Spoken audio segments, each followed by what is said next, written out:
The wait is finally over. The doors to the Indiana Fever practice facility are open, and the moment fans have been anticipating is here. Caitlin Clark, Kelsey Mitchell, Aaliyah Boston, and the rest of the roster are back in the building. Training camp has officially begun. It's go time. But beyond the smiles, handshakes, and polished media day visuals, there's a much deeper story developing.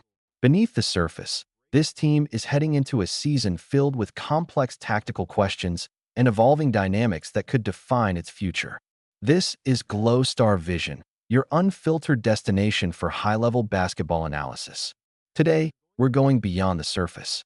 We're breaking down the real storylines, the key front office decisions, the shifting relationship with the fan base, and the on-court implications of the latest roster moves. We'll dive into the strategic adjustments, the roster risks, the coaching approach under Stephanie White, and how all of it connects to the team's identity moving forward. So lock in, because we're taking a deep look at the X's and O's, the business side of the game, and the critical decisions shaping the direction of the Fever this season. Okay, we got Kelsey, we got Sophie and KK back. Hey man, I'm ready for this, bro. I'm ready for the season to start. You know how much time we've waited to see Caitlin Clark back on the WNBA floor. I'm excited for this, man. I'm excited. Let's start with the visual evidence from day one of camp. Seeing Caitlin Clark back on the floor alongside Kelsey Mitchell and Aaliyah Boston was a welcome moment for many fans after a turbulent offseason filled with speculation about roster stability and team chemistry within the Indiana Fever. From a personnel standpoint, the core talent is clearly in place. Mitchell's scoring ability combined with Clark's elite playmaking and shooting range gives Indiana one of the most dangerous offensive backcourts in the league. Both players are capable of stretching defenses far beyond the three-point line, forcing opponents into difficult coverage decisions in pick-and-roll situations. However, as is often the case in basketball, talent alone isn't enough. How that talent is organized and utilized will ultimately determine success. That brings attention to another key addition to the roster, Monique Billings.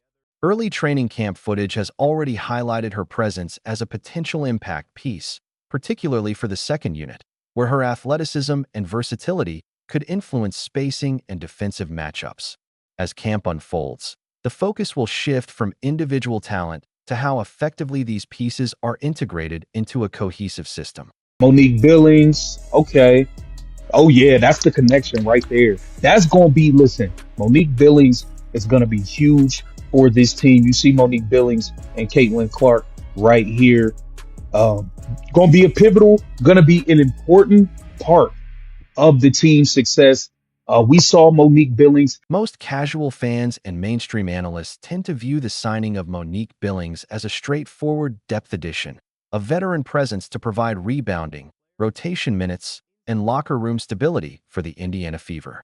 But for those who study the game more closely, and especially those who paid attention to recent USA basketball camp sessions, there's a more detailed tactical reason this move stands out. To understand Billings' potential impact, you have to look at spacing concepts beyond the box score.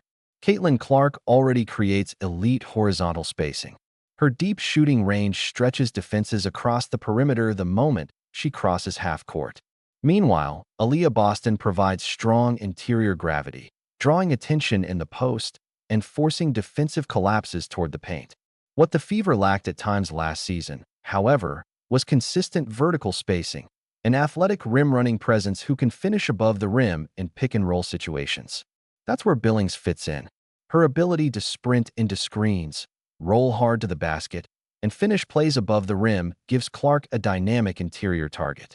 Reports from Team USA camp suggested an early chemistry in pick-and-roll actions that looked both natural and effective. If properly integrated, a Clark-Billings pick-and-roll could become a key component of Indiana's transition offense, complementing Boston's post presence rather than replacing it.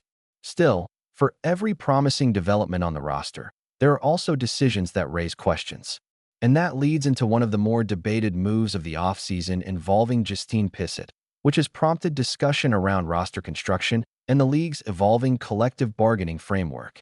Caitlin Clark at small forward, best believe I'm going to address it. But up until then, I'm going to root for Raven Johnson the same way I root for all the Indiana Fever players to play well because I root for Caitlin Clark. So I hope Raven Johnson is out there locking people down, making spot up jump shots, passing Caitlin Clark the ball and getting the hell out of her way. So I'm gonna root for her until further notice. Okay.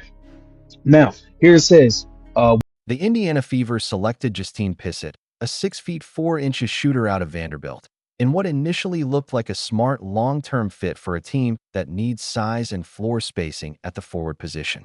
On paper, a player with her shooting ability and frame could address one of Indiana's clear roster needs. However, instead of securing her on a standard guaranteed spot within the 12-player roster, the organization has placed her on a developmental contract. Under the new collective bargaining agreement, teams are allowed to carry developmental players alongside their main roster. These players can practice with the team, travel, and be activated for limited games without fully occupying a standard roster slot. While this provides flexibility, it also introduces a level of uncertainty. The key issue is that developmental players are not fully protected. If a player like Pissett performs well early, particularly by showcasing her shooting at the professional level, other teams can offer her a standard contract and sign her away. That creates a potential risk. Teams with immediate championship ambitions, such as the New York Liberty, Las Vegas Aces, or Connecticut Sun, could quickly pursue a player who proves valuable in a limited opportunity window. This decision has raised broader questions about roster construction within Indiana. With existing depth in the backcourt, including players like Kelsey Mitchell and others competing for guard minutes, some view the prioritization of guard rotation over guaranteed frontcourt spacing as a questionable balance of resources. From a basketball standpoint, floor spacing remains critical, especially for maximizing the effectiveness of Aaliyah Boston in the paint.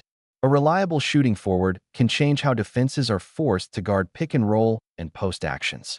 Whether this developmental approach pays off or backfires will depend on how quickly Indiana can evaluate and secure talent before other contenders step in. For now, it remains one of the more debated roster decisions of the offseason.